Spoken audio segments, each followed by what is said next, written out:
Bring Her Back is directed by Danny and Michael Filippo. I'm sorry if I can't get their name right. And stars Billy Barrett. Again, apologies.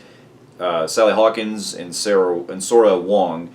And in this story, it deals with these two step siblings who end up having to basically get involved with going to another foster care in the care of Sally Hawkins' character after a tragic event that happens. And I'm gonna leave it there because from the trailers, it kind of pretty much already gives away that there's some really deep stuff that's happening once they get there to Sally Hawkins' place and stuff. And there's also something that has to do with a child that's also there too. That seems out of the ordinary.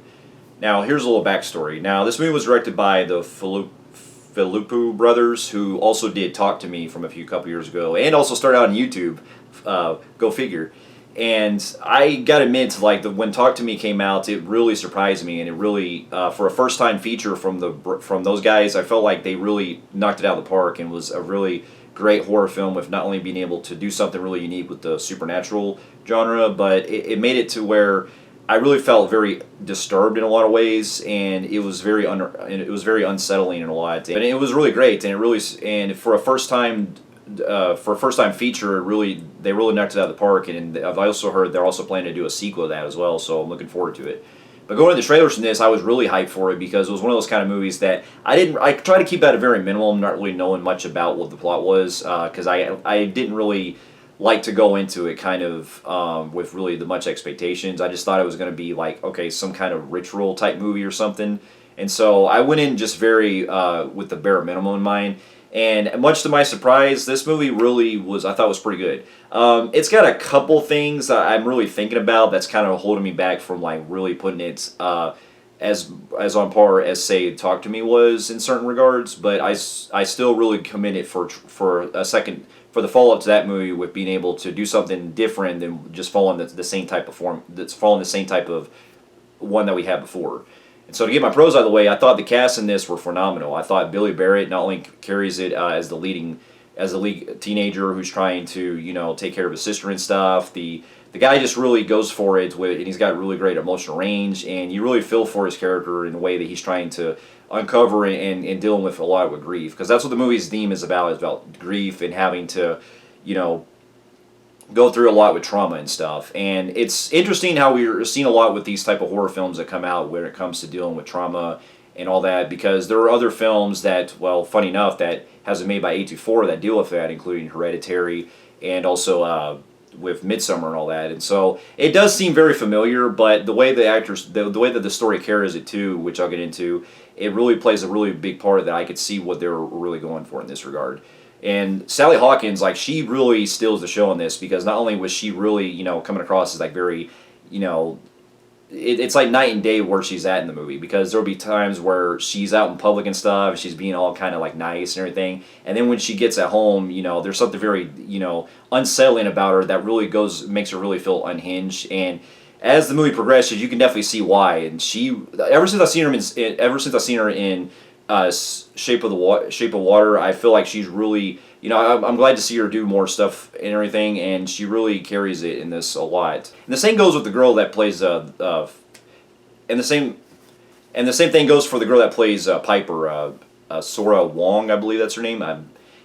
She really carries it too. To get into some other pros, I really enjoyed the cinematography in this and the way that it's set mostly in this remote house location and everything. And the movie builds a lot of suspense well, where you're kind of really picking up some pieces of how things are playing out. And it's not really much of a spoiler when the movie really kind of already shows you from the beginning of certain stuff that seems very out of the ordinary that Sally Hawkins is doing and everything, because there's essentially sequences that involve with these VHS tapes, and not going to go into spoilers and not going to go into too much detail, but I thought these scenes were like really, were looking like something out of Blair Witch Project in a good way, the way it's filmed and all that. And there was some really crazy shit that was happening in those scenes when you see a lot of the VHS tapes on the camera. And there was some really gruesome stuff and really disturbing sequences that involved with those. And then the most really messed up part is when it gets more involved with that child that's living there. As the movie progresses, you get to see a lot of great stuff that reminds me of something out of a David Lynch movie in a good way. And there's like some really disgusting stuff that I was like really, clinched in on when I was in the theater watching it, and I was just like, man, that's really hard to watch. The practical effects they do in this is just really top notch, and these guys really like to stick with their guns with not holding back on gore, because they really go for it just like they did with Talk to Me. And the musical score is great, and then you also have the way the movie builds into more of the plot that's involving with the whole themes of guilt. I'm sorry, the whole themes of trauma and everything. It really plays into a really big crucial payoff that I did find myself really liking.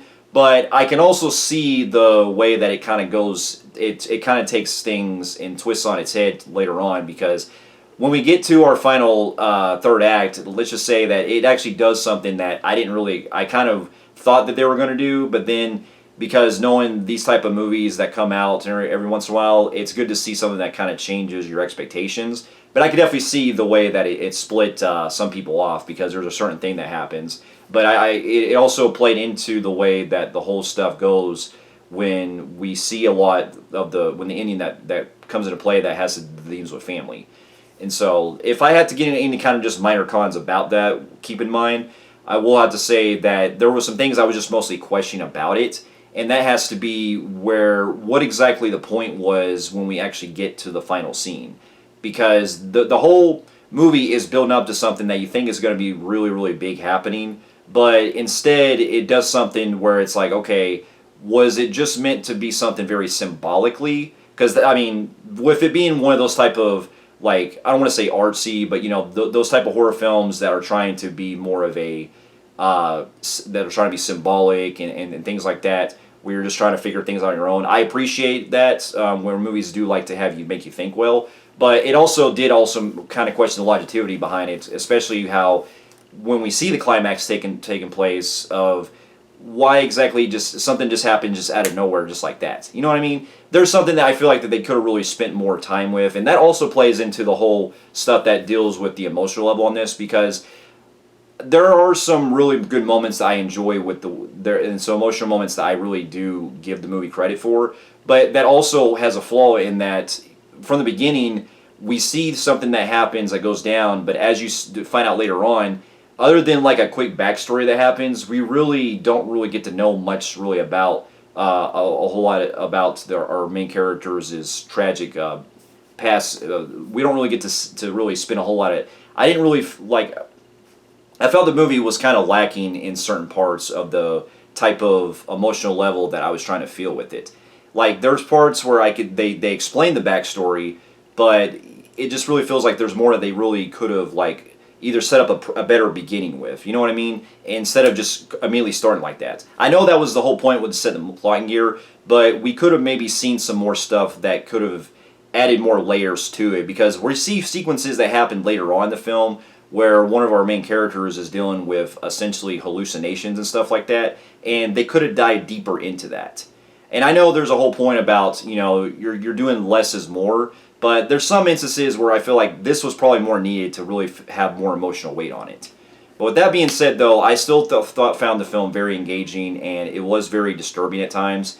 And while there's certain things I still preferred more in Talk to Me, I still give a lot of the credit with this one too, and this was a definitely solid follow-up. And with that, I'm going to give it a low phenomenal grade on the Film Freaks meter. And so it may or may not make my list of best movies of the year or anything. It may possibly be an honorable mention at least. But I still really enjoyed it, and I do hope I'd like to see these guys. I'd like to see what else these guys come up with next. So those of you who have also seen Bring Her Back, let me know in the comments of what you thought about it. And thank you so much for watching, and I'll see you in my next review.